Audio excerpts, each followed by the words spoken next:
I've looked into the thermite side of it, and I'll be the first one to admit that, like yourself, I was pretty much, I basically said, okay, it looks like thermite, it might have been involved, and knowing a little bit about explosives, these diagonal cut beams look very much like the work of shaped charges and what have you. What would you say to people in that who haven't had the chance to look at all the material?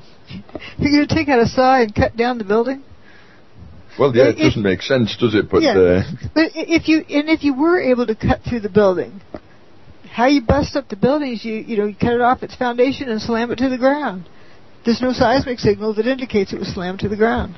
Well, it doesn't explain why it did. I mean, the most compelling argument I can see, just on bear in mind I've only had a week to research this, is that you can plainly see that the buildings turn to dust and then fall to the ground.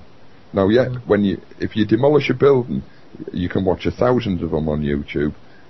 When you blow a building up, you collapse the building, and the building is demolished by it hitting the ground, essentially. They almost always collapse intact, except at the interface where it's hitting the ground, and that's where the rubble and that is created. From the 9/11 footage, that isn't happening, nor is this pancake effect that everybody talked about in the official version, where you would clearly be able to see a process of slamming as they went down. That's not the case. It turns to dust. I've got another easy one. Is when the dust cloud went up, and it went up. That doesn't happen in controlled demolitions. It went up so much, and it was so fine that it blocked out 100% of the sunlight. And the first responders say it was pitch black. You couldn't see anything. Until, thank goodness, this car just went into spontaneous combustion, then we had light. Just happened to spontaneously combust by being covered in ordinary dust, did it? No, they just because of whatever energy field. The cars are just lighting up, all over. Yeah. But think of that much dust going up to the point 100% sunlight is blocked out. Yeah. This is it. All these things. Ring of truth at all, does it? I noticed somebody's asked about the explosions, and so people have been shown these other little Easter eggs like the squibs coming out, the explosive squibs, which are claimed to be the demolition explosives going off. We've got the Rodriguez story in the basement of him being in the basement when these bombs went off. Various other accounts of explosions. But actually, if you go and re-listen to the majority of the witness accounts, actually describe explosions or explosive sounds, not bombs. And Dr. Judy's used this analogy: if you put an egg in a microwave oven and switch the microwave oven on, you'll hear an explosion sound after a couple of minutes or whatever. Does that mean that the egg is a bomb? Exactly. So what I was just going to mention about what we think the explosives. Yeah, the explosive sounds. We've got witness accounts from what are called the first responders, the firemen and the emergency medical people who went to the towers. They had what were called exploding Scott packs on the fire trucks outside the buildings. In other words, these oxygen tanks were actually exploding. I think just before one of the towers came down, or in between. Yeah, they were on the fire trucks. Yeah, just extra oxygen tanks or air tanks. Right. And so there's many explanations for apparently explosion sounds. Absolutely, but in the actual building themselves, people are coming down the stairwells and hearing these explosions going off. If we've got these pressurized tanks exploding, what are you going to find in stairwells? Well, you're going to find things like fire extinguishers, which are pressurized tanks. So if you've got this process which is jellifying the metal or weakening the metal at the very least, happening throughout the towers prior to the actual, dustification, then you're going to be affecting the metal in the walls of these fire extinguishers. So when they're pressurized, they're going to explode. So that is certainly one explanation I would give for the explosive sounds. And there were other pressurized tanks in the turbo toilets as well. They have pressurized tanks in them, in the various sort of kitchen areas that would have had some type of pressurized tanks and inside freezers or this sort of thing. So various types of things can have caused these explosive sounds. We don't actually have people being burned, or I don't know of anybody who was burned to any great extent when they heard these explosive sounds. So, it's a very, very complicated picture when you actually get down. One thing we didn't discuss is the glowing orange stuff. Folks like to say is molten metal. Well, the digger that's holding the glowing thing, the hydraulics still work, but the one that really captures it is, hot thing. I like to say hot things can glow, but not everything that glows is hot. Right. Because you have an incandescent bulb that glows and it's hot. A fluorescent lamp glows and it's not hot. It's a different process. Yeah. And here we have these things that look like, molten metal all over the place, but if you notice, it's sitting on paper. Yeah. Paper isn't burning, and these glowing orange things, whatever they are. Yeah. I've seen a reference to a fireman apparently walking through a sheet of flame at the 9/11 debris site, and even if his equipment is fireproof, radiated heat alone wouldn't have allowed him to be strolling through this stuff, you know what I mean? It's just, it stretches the bounds of incredulity, doesn't it? There's a lot of that. Yeah, like the story about the guys working on the pile whose boots would melt in 2 hours. Right. It was repeated over and over again. Like, wait a minute, if my oven is melting, the turkey inside of it is well done. And there's no reports of burned feet. No. There's just a lot of that. There's a lot of paper stuff floating about. I mean, the whole area is absolutely wick with paper, and yet that whole lot would have been on fire if there was huge amounts of heat in the area. It's just self-evident. Paper spontaneously combusts, isn't it, if there's a fire anywhere near it? So there's a lot of images that just don't ring true with all this.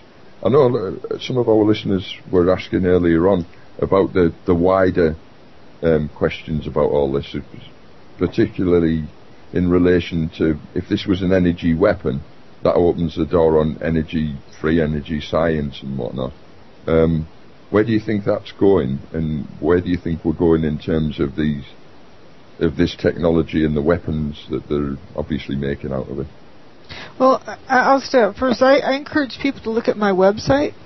Right. Because I don't think we're going to get, a sponsored, government-sponsored institution to study this, but studying it yourself, using your own eyes, open mind, and understanding the phenomena, I think that's our best chance. And if everyone can kind of get their hands on that, we're outside the system. Yeah. Do you think that we mentioned briefly earlier on about 2012 and these whole things about false alien flag invasions and what have you? I think that links into the issue about the aeroplanes and that. In that. Yeah, we can touch on that. I mean, I've got a presentation that I do on this where I draw an analogy, and I've got a clip from the 1996 film. Independence Day, the film with, I think it was Roland Emmerich's film, as I recall. And there is a particular sequence in that where they show the destruction of the Empire State Building, top down, being blown apart. And I was struck when I thought of this image. I can't remember if I saw it on YouTube or somebody else mentioned this idea to me, of how similar it looked to the World Trade Center being destroyed, whatever it was, 5 years later. Mm-hmm. And so I made this little clip of putting the two side by side, making the point that in the film Independence Day they were, putting this alien invasion as the main theme. And to me, when you put the two things side by side, there's an eerie kind of feeling that you get that the only thing that's different between those two scenes is one is obviously a movie and with a flying saucer over the building, and the other is real life without a flying saucer over the building. So we can consider that if there is this group who then sort of are beginning to realise that this facade of global terrorism, this fake psychological operation which has been built up over a number of years, is starting to fall apart, they may quote unquote up the ante and go for the alien threat. And this is what Carol Rosin said at the Disclosure Project conference, and I bring that idea in. So I certainly am open to that being put on the table as a possibility, but I think we've also got to take into account the predictive programming that goes on as well with these sorts of images that are given to us. And curiously, there are some peculiar things that you can find in movies, like there's a Mario Brothers film from 1993, where it actually shows the Twin Towers kind of dissolving. It's only about 4 or 5 seconds long, this clip. Somebody's posted it on YouTube. It's very strange. It's very strange. And I certainly, I'm not so sure if Dr. Judy wants to talk about this much, but I certainly see 9/11 as part of essentially a wider agenda, what's going on in the world, which has occult aspects to it as well. That somehow plays into this, with the Twin Tower symbolism and the dates and the times and everything, and the other symbolism that people talk about. I certainly don't dismiss that. It's difficult to talk about it in the same way as the forensic study that's been done, but nevertheless, I look at it and I think, there's something going on with this, Yeah, there's clearly an agenda of perception management in operation, exactly. isn't it? Exactly.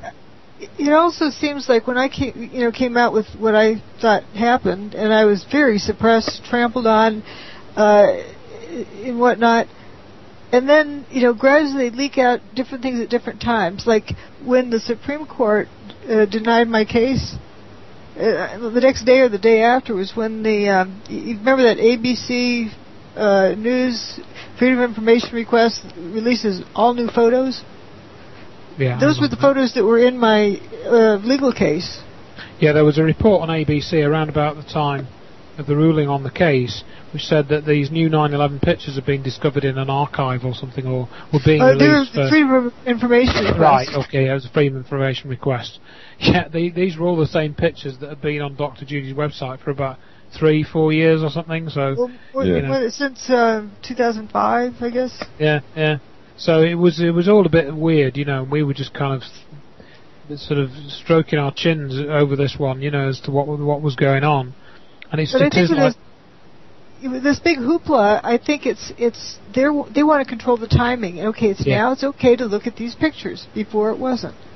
Yeah. And now they've released these videos. Okay, now we're supposed to learn more from the videos. Like they're cluing us in slowly. Mm. They don't want people to get ahead of the game. And the whole energy thing as well. I mean, it's a huge issue, and to me, I think, as I said, that we have to realise that this technology is real.